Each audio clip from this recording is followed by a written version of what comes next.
साथियों, त्योहारों की इस उमंग के बीच दिल्ली की एक खबर से ही मैं मन की बात की शुरुआत करना चाहता हूं। इस महीने की शुरुआत में गांधी जयंती के अवसर पर दिल्ली में खादी की रिकॉर्ड बिक्री हुई। यहाँ कनॉट प्लेस में एक ही खादी स्टोर में एक ही दिन में 1.5 करोड़ रुपए से ज्यादा का सामान लोगों ने खरीदा।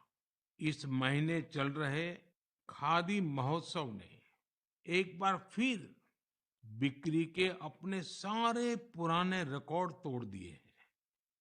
आपको एक और बात जानकर भी बहुत अच्छा लगेगा।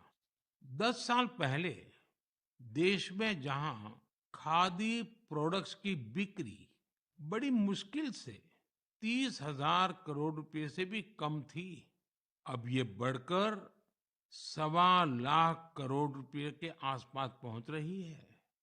खादी की बिक्री बढ़ने का मतलब है इसका फायदा शहर से लेकर गांव तक में अलग अलग वर्गों तक पहुंचता है।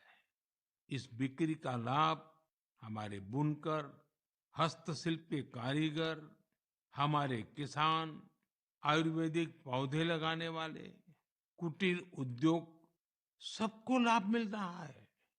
और यही तो वोकल फॉर लोकल अभियान की ताकत है। और धीरे धीरे आप सब देशवासियों का समर्थन भी बढ़ता जा रहा है। साथियों, आज मैं अपना एक और आग्रह आपके सामने दोहराना चाहता हूं और बहुत ही आग्रह पूर्वक दोहराना चाहता हूं। जब भी आप पर्यटन पर जाएं, तीर्थाटन पर जाएं, तो वहां के स्थानीय कलाकारों के द्वारा बनाए गए उत्पादों को जरूर खरीदें। आप अपनी उस यात्रा के कुल बजट में स्थानीय उत्पादों की खरीदी को एक महत्वपूर्ण प्राथमिकता के रूप में जरूर रखें। 10% हो, 20% हो, जितना आपका बजट बैठता हो, लोकल पर जरूर खर्च करिएगा और वहीं पर खर्च कीजिएगा।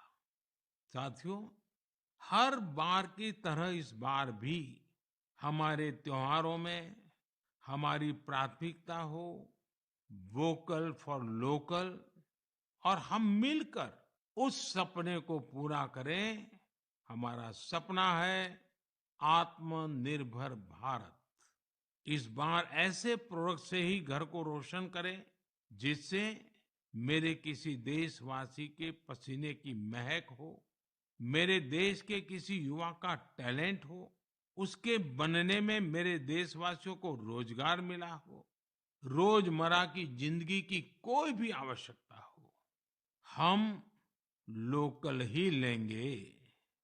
लेकिन आपको एक और बात पर गौर करना होगा। वोकल फॉर लोकल की ये भावना सिर्फ त्योहारों की खरीदारी तक के लिए सीमित नहीं है।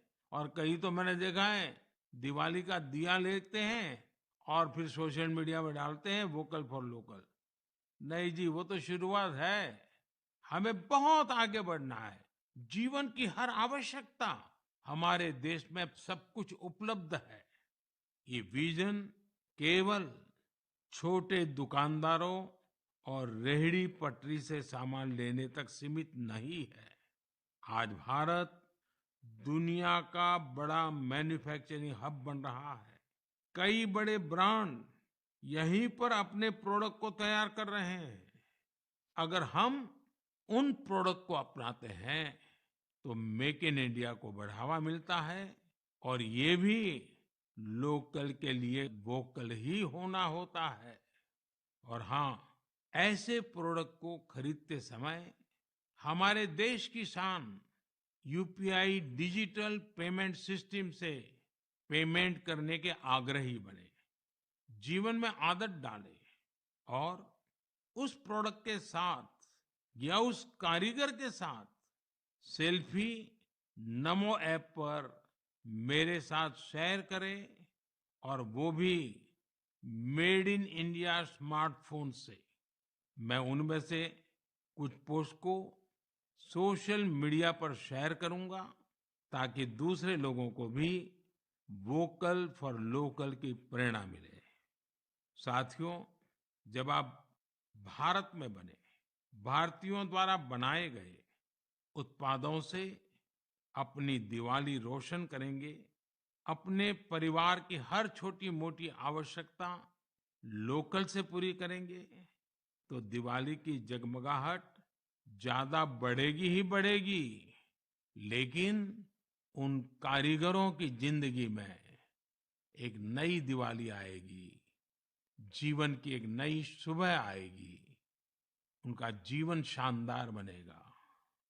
भारत को आत्मनिर्भर बनाइए, मेक इन इंडिया ही चुनते जाइए, जिससे आपके साथ साथ और भी करोड़ों देशवासियों की दिवाली शानदार बने, जानदार बने, रोशन बने, दिलचस्प बने। मेरे प्यारे देशवासियों, 31 अक्टूबर का दिन हम सभी के लिए बहुत विशेष होता है। इस दिन हमारे लौह पुरुष सरदार वल्लभ भाई पटेल की जन्म जयंती मनाते हैं। हम भारतवासी उन्हें कई वजहों से याद करते हैं और श्रद्धा पूर्वक नमन करते हैं। सबसे बड़ी वजह है देश की 580 से ज्यादा रियासतों को जोड़ने में उनकी अतुलनीय भूमिका। हम जानते हैं, हर साल 31 अक्टूबर को गुजरात में स्टैच्यू ऑफ यूनिटी पर एकता दिवस से जुड़ा मुख्य समारोह होता है। इस बार इसके अलावा दिल्ली में कर्तव्य पथ पर एक बहुत ही विशेष कार्यक्रम आयोजित हो रहा है। आपको याद होगा, मैंने पिछले दिनों देश के हर गांव से, हर घर से मिट्टी संग्रह करने का आग्रह किया था।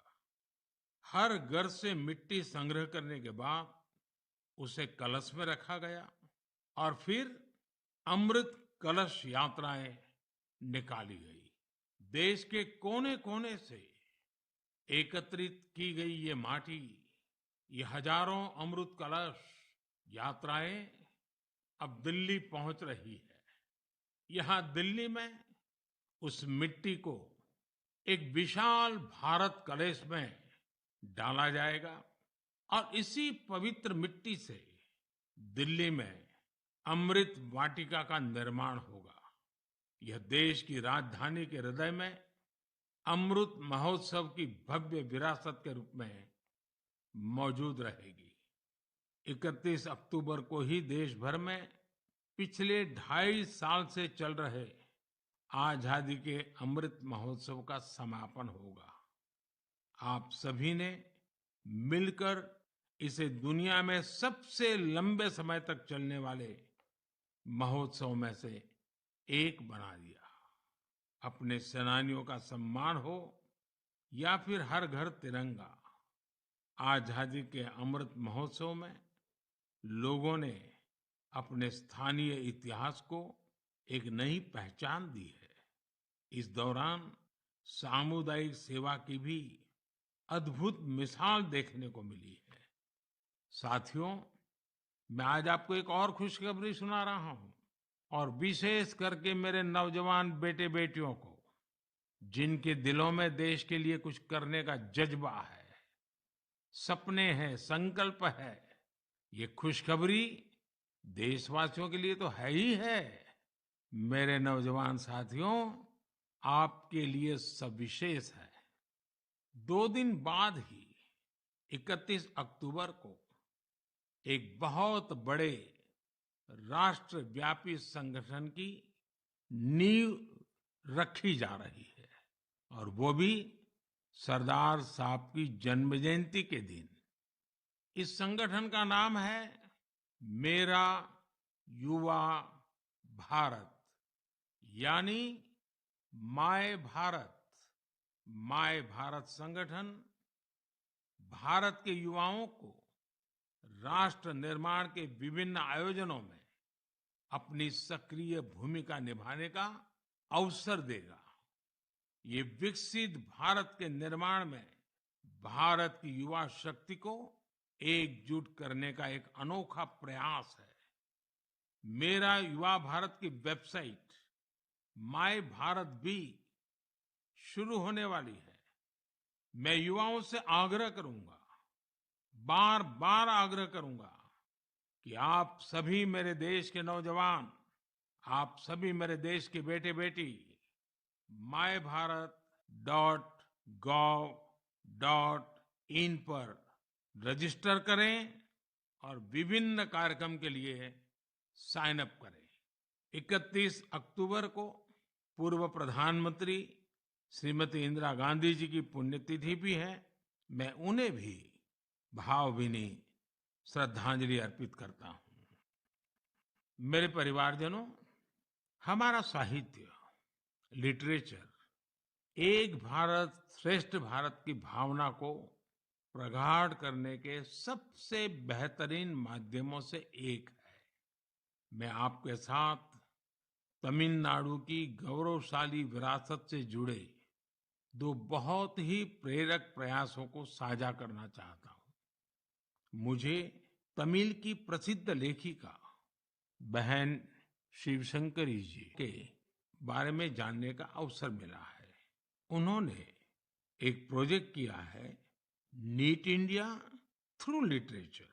इसका मतलब है साहित्य से देश को एक धागे में पिरोना और जोड़ना।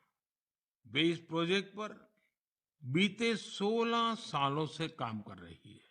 इस प्रोजेक्ट के जरिए उन्होंने 18 भारतीय भाषाओं में लिखे साहित्य का अनुवाद किया है।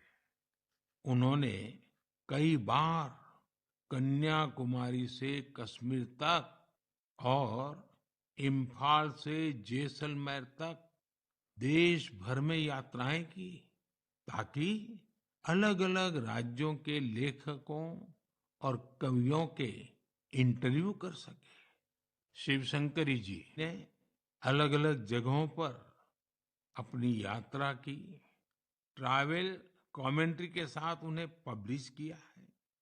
ये तमिल और अंग्रेजी दोनों भाषाओं में है।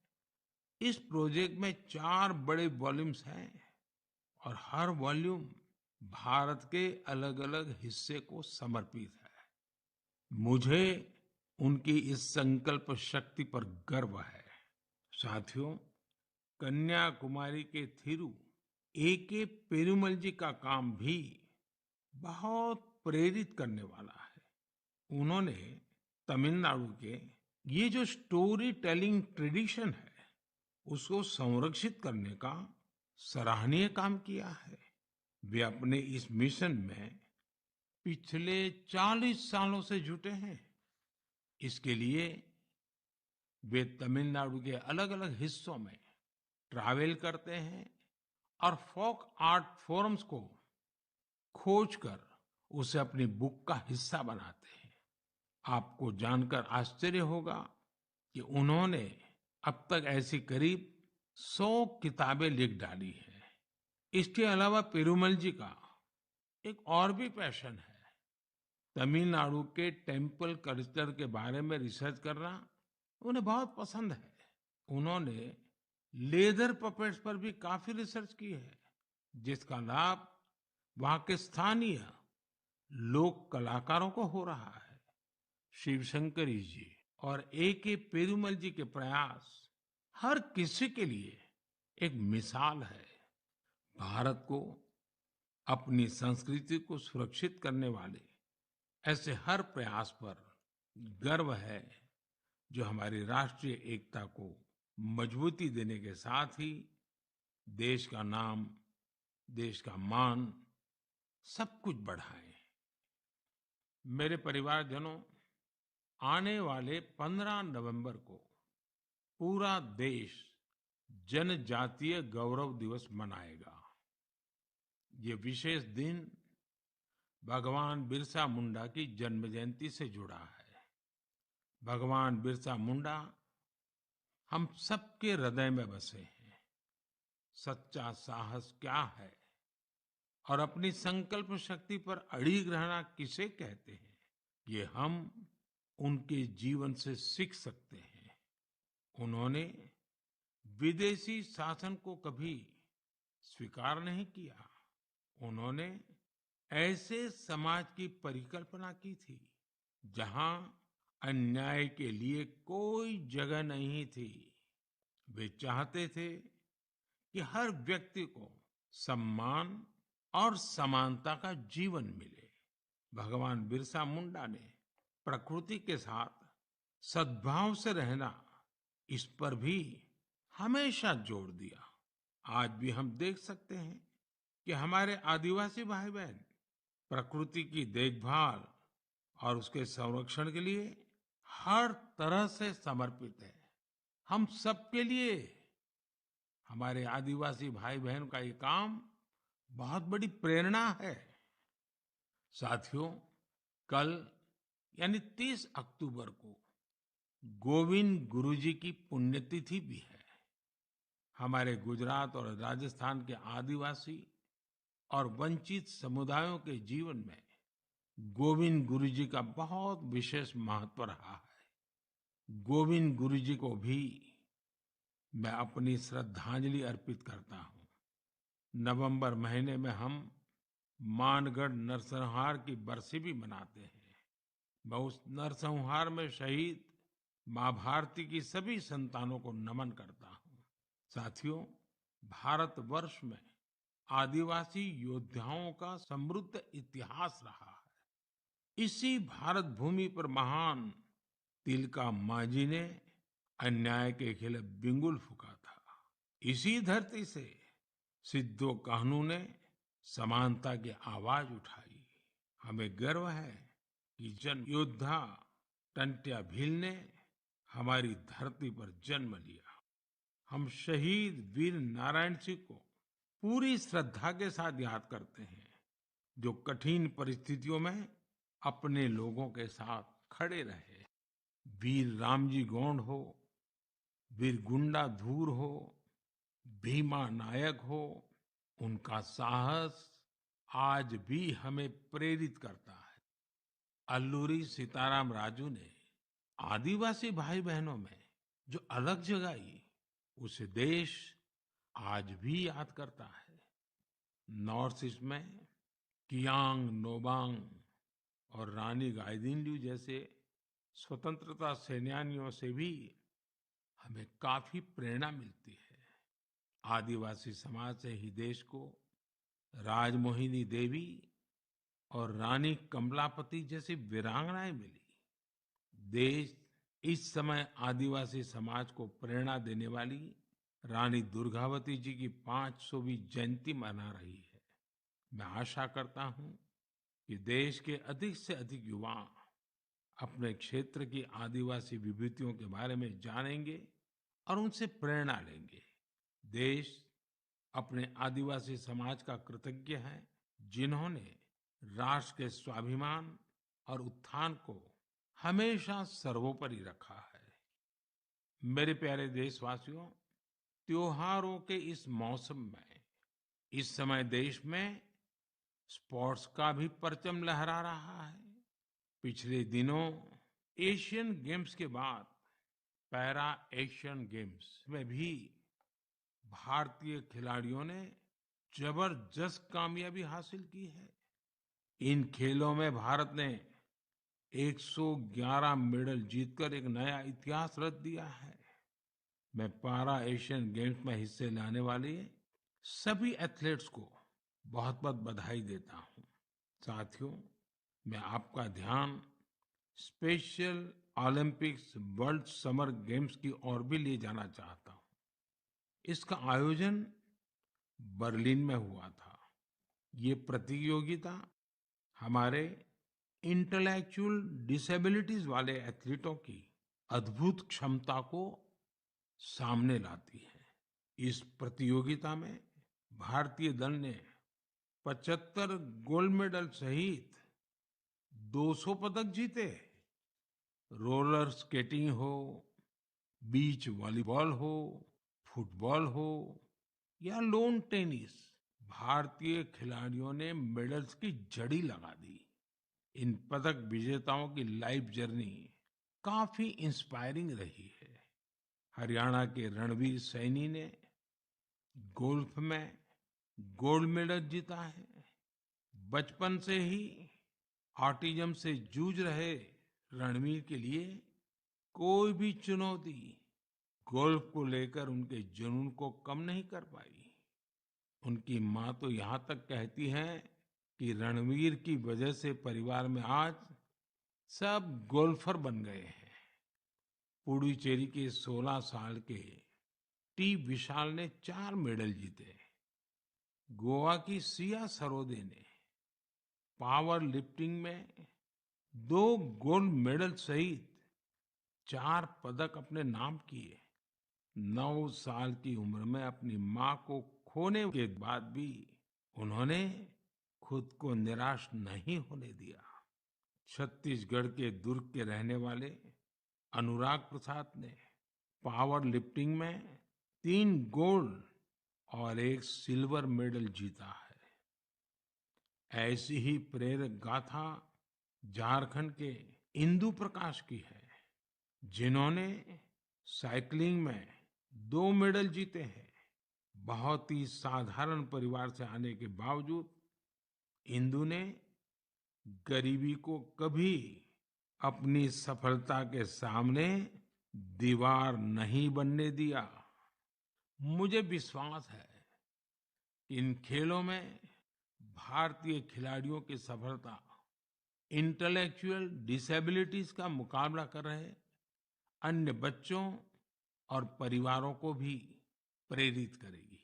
मेरी आप सबसे भी प्रार्थना है, आपके गांव में, आपके गांव के अगल-बगल में ऐसे बच्चे जिन्होंने इस खेलकूद में हिस्सा लिया है या विजयी हुए हैं, आप सपरिवार उनके साथ जाइए, उनको बधाई दीजिए और कुछ पल उन बच्चों के साथ बिताइए। आपको एक नया ही अनुभव होगा। परमात्मा ने उनके अंदर ऐसी एक शक्ति भरी है, आपको भी उसके दर्शन का मौका मिलेगा। जरूर जाइएगा। मेरे परिवारजनों, आप सभी ने गुजरात के तीर्थ क्षेत्र अंबाजी मंदिर के बारे में तो अवश्य ही सुना होगा। यह एक महत्वपूर्ण शक्तिपीठ है, जहां देश विदेश से बड़ी संख्या में श्रद्धालु मां अंबे के दर्शन के लिए पहुंचते हैं। यहाँ गब्बर पर्वत के रास्ते में आपको विभिन्न प्रकार की योग मुद्राओं और आसनों की प्रतिमाएं दिखाई देगी। क्या आप जानते हैं कि इन प्रतिमाओं की खास क्या बात है? दरअसल ये स्क्रैप से बने स्कल्पचर हैं, यानी एक प्रकार से कबाड़ से बने हुए, और जो बेहद अद्भुत है, यानी ये प्रतिमाएं इस्तेमाल हो चुकी कबाड़ में फेंक दी गई पुरानी चीजों से बनाई गई हैं। अंबाजी शक्तिपीठ पर देवी मां के दर्शन के साथ साथ ये प्रतिमाएं भी श्रद्धालुओं के लिए आकर्षण का केंद्र बन गई है। इस प्रयास की सफलता को देखकर मेरे मन में एक सुझाव भी आ रहा है।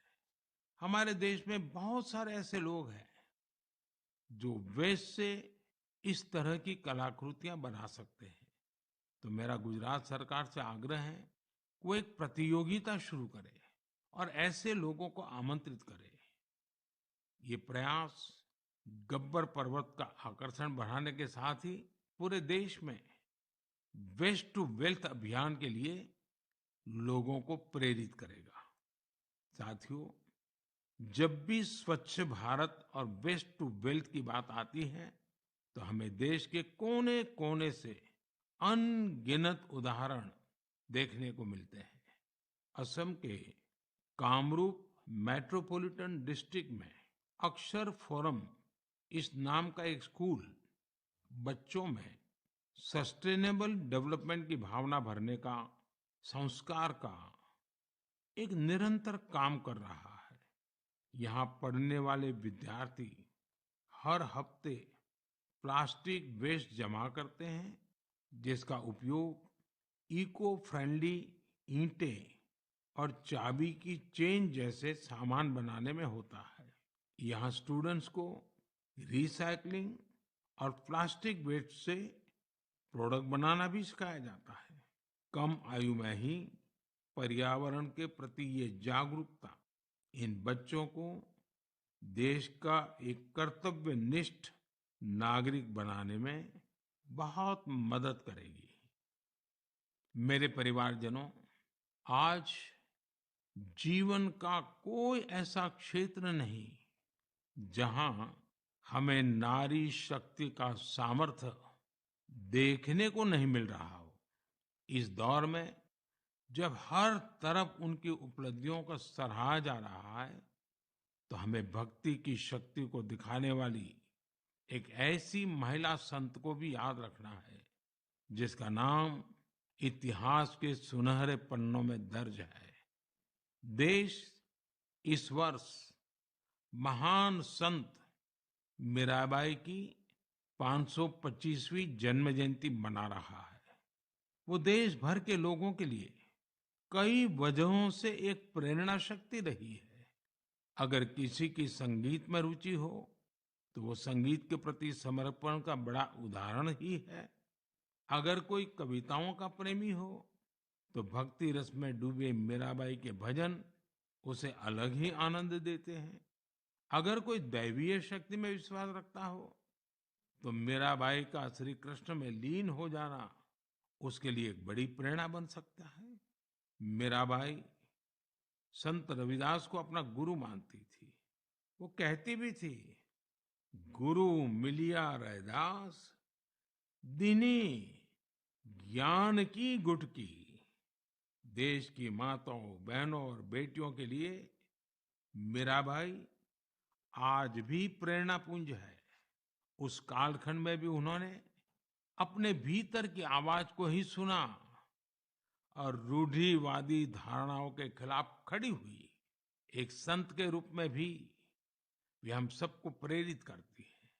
वे भारतीय समाज और संस्कृति को तब सशक्त करने के लिए आगे आई, जब देश कई प्रकार के हमले झेल रहा था। सरलता और सादगी में कितनी शक्ति होती है, ये हमें मीराबाई के जीवन काल से पता चलता है।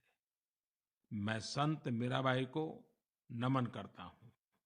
मेरे प्यारे परिवारजनों, इस बार मन की बात में इतना ही। आप सबके साथ होने वाला हर संवाद मुझे नई ऊर्जा से भर देता है। आपके संदेशों में उम्मीद और पॉजिटिविटी से जुड़ी सैकड़ों गाथाएं मुझ तक पहुंचती रहती है। मेरा फिर से आपसे आग्रह है, आत्मनिर्भर भारत अभियान पर बल दें, स्थानीय उत्पाद खरीदें, लोकल के लिए वोकल बने। जैसे आप अपने घरों को स्वच्छ रखते हैं, वैसे ही अपने मोहल्ले और शहर को स्वच्छ रखें। और आपको पता है, 31 अक्टूबर सरदार साहब की जयंती देश एकता के दिवस के रूप में मनाती है। देश के अनेक स्थानों पर रन फॉर यूनिटी के कार्यक्रम होते हैं। आप भी 31 अक्टूबर को रन फॉर यूनिटी के कार्यक्रम को आयोजित करें। बहुत बड़ी मात्रा में आप भी जुड़े, एकता के संकल्प को मजबूत करें। एक बार फिर मैं आने वाले त्योहारों के लिए अनेक अनेक शुभकामनाएं देता हूं। आप सभी परिवार समेत खुशियां मनाएं, स्वस्थ रहें, आनंद में रहें, यही मेरी कामना है। और हाँ, दिवाली के समय कहीं ऐसी गलती ना हो जाए कि कहीं आग की कोई घटनाएं हो जाए, किसी के जीवन को खतरा हो जाए, तो आप जरूर संभालिए, खुद को भी संभालिए और पूरे क्षेत्र को भी संभालिए। बहुत बहुत शुभकामनाएं, बहुत बहुत धन्यवाद।